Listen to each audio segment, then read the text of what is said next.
I'm a man who's trying to live from his heart, and so just before I get going, I wanted to tell you as a South African that one of the men who has inspired me most passed away a few hours ago. Nelson Mandela has come to the end of his long walk to freedom. And so this talk is going to be for him. I grew up in wonder. I grew up amongst those animals.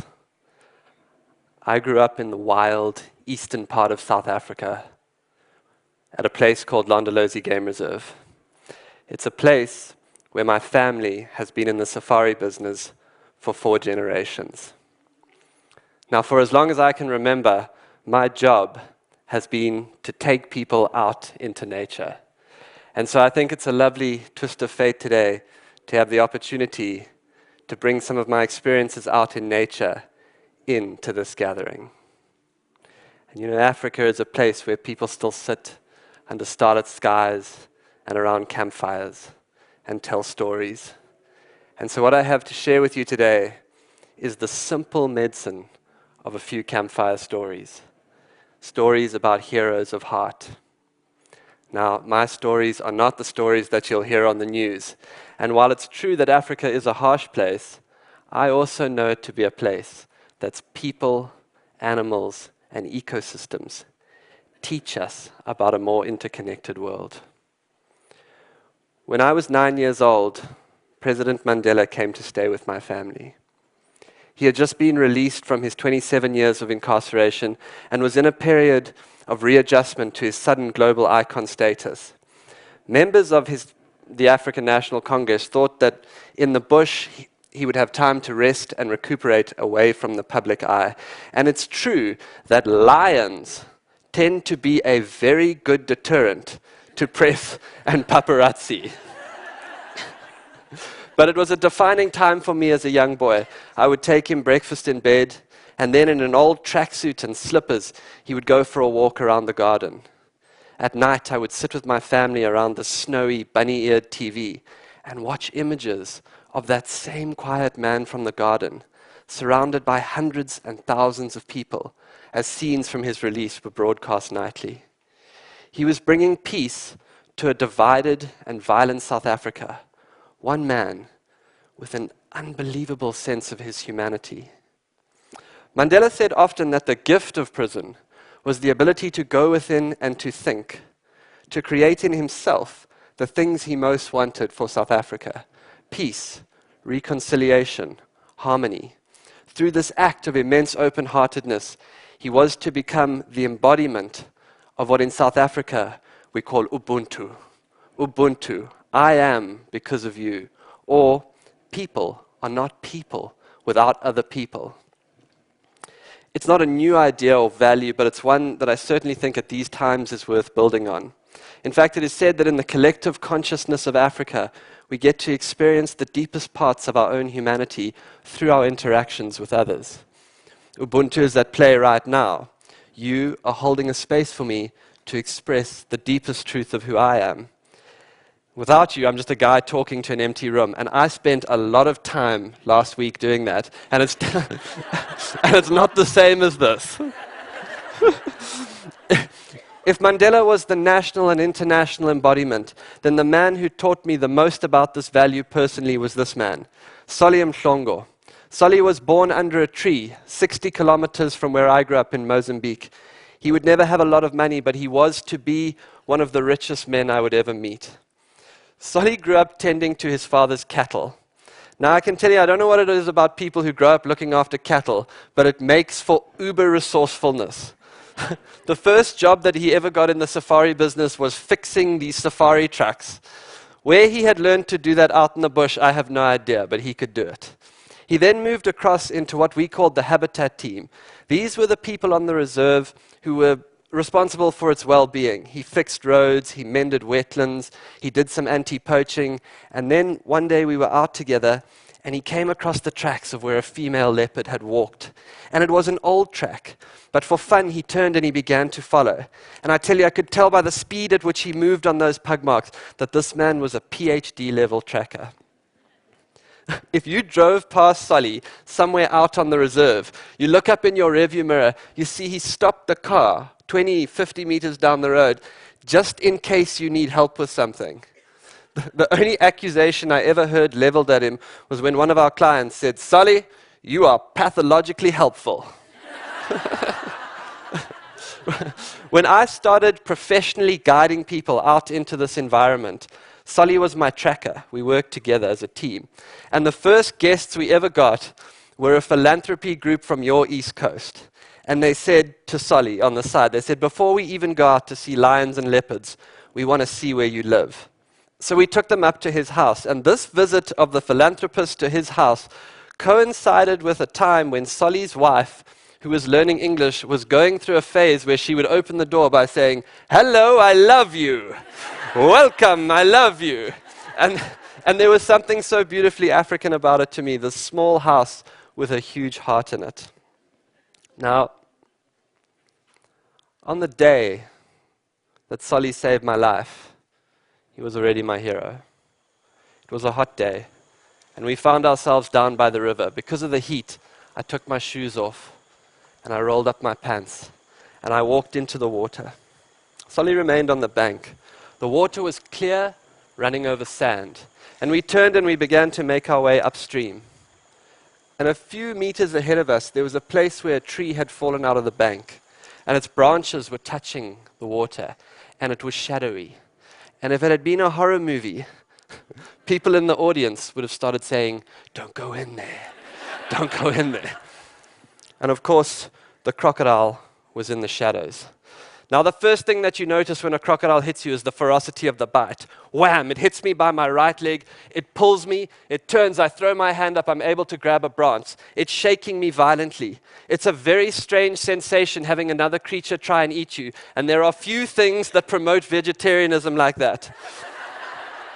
Solly on the bank sees that I'm in trouble. He turns, he begins to make his way to me. The croc again continues to shake me. It goes to bite me a second time. I notice a slick of blood in the water around me that gets washed downstream. As it bites the second time, I kick. My foot goes down its throat. It spits me out.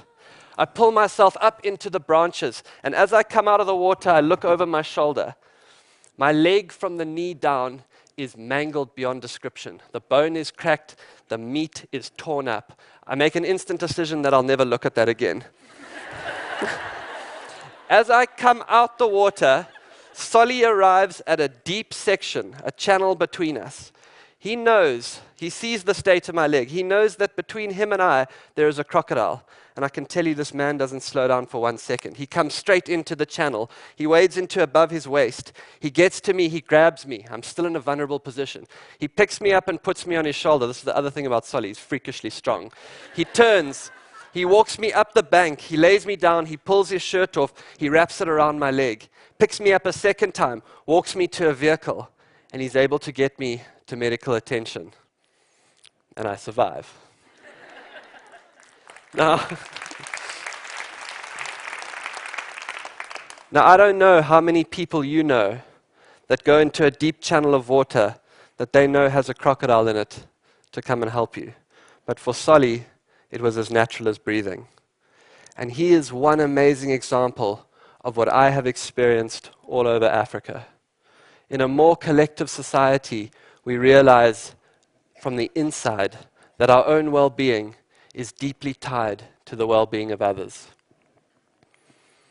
Danger is shared, pain is shared, joy is shared, achievement is shared, houses are shared, food is shared. Ubuntu asks us to open our hearts and to share. And what Solly taught me that day is the essence of this value is animated, empathetic action in every moment. Now, though the root word is about people, I thought that maybe Ubuntu was only about people. And then I met this young lady. Her name was Elvis. In fact, Solly gave her the name Elvis because he said she walked like she was doing the Elvis the pelvis dance. She was born with very badly deformed back legs and pelvis. She arrived at our reserve from a reserve east of us on her migratory route. When I first saw her, I thought she would be dead in a matter of days. And yet for the next 5 years, she returned in the winter months. And we would be so excited to be out in the bush and to come across this unusual track. It looked like an inverted bracket, and we would drop whatever we were doing and we would follow. And then we would come around the corner, and there she would be with her herd. And the outpouring of emotion from people on our safari trucks, as they saw her, there was this sense of kinship. And it reminded me that even people who grow up in cities feel a natural connection with the natural world and with animals. And yet still I remained amazed that she was surviving. And then one day we came across them at this small waterhole. It was sort of a hollow in the ground. And I watched as the matriarch drank. And then she turned in that beautiful slow motion of elephants. It looks like the arm in motion. And she began to make her way up the steep bank. The rest of the herd turned and began to follow. And I watched young Elvis begin to psych herself up for the hill. She got visibly, her ears came forward. She had a full go at it, and halfway up her legs gave way and she fell backwards. She attempted it a second time, and again halfway up she fell backwards. And on the third attempt, an amazing thing happened. Halfway up the bank, a young teenage elephant came in behind her, and he propped his trunk underneath her and he began to shovel her up the bank. And it occurred to me that the rest of the herd was in fact looking after this young elephant. The next day I watched again as the matriarch broke a branch, and she would put it in her mouth, and then she would break a second one and drop it on the ground. And a consensus developed between all of us who were guiding people in that area that that herd was in fact moving slower to accommodate that elephant. What Elvis and the herd taught me caused me to expand my definition of Ubuntu. And I believe that in the cathedral of the wild, we get to see the most beautiful parts of ourselves reflected back at us.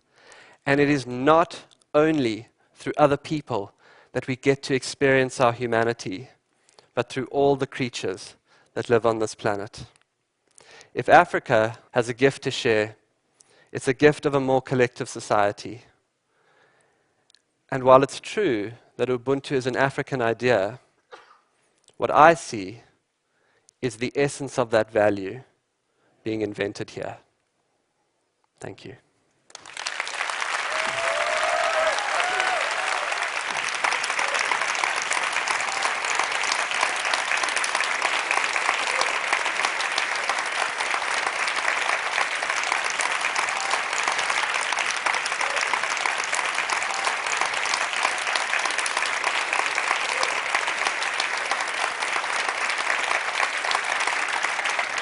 So Boyd, we know that you were, that you knew President Mandela from early childhood, and that you heard the news, as we all did today, and deeply distraught and know the tragic loss that it is to the world. But just wondered if you wanted to share any additional thoughts, because we know that you heard that news just before coming in to do this session. Yeah, thanks, Pat. Well, I'm so happy because it was time for him to pass on. He was suffering. And so, of course, there's the mixed emotions. But I just think of so many occurrences, like the time he went on the Oprah show and asked her what the show would be about. And she was like, well, it'll be about you. I mean, that's just incredible humility.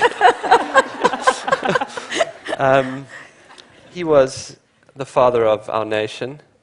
And we've got a road to walk in South Africa, and everything, they used to call it Madiba magic. You know, he used to go to a rugby match and we would win. Anywhere he went, things went well. But I think that magic will be with us, and the important thing is that we carry what he stood for. And so that's what I'm going to try and do, and that's what people all over South Africa are trying to do. And that's what you've done today. Ah, thank you. Thank you. Thank you. Thanks very much.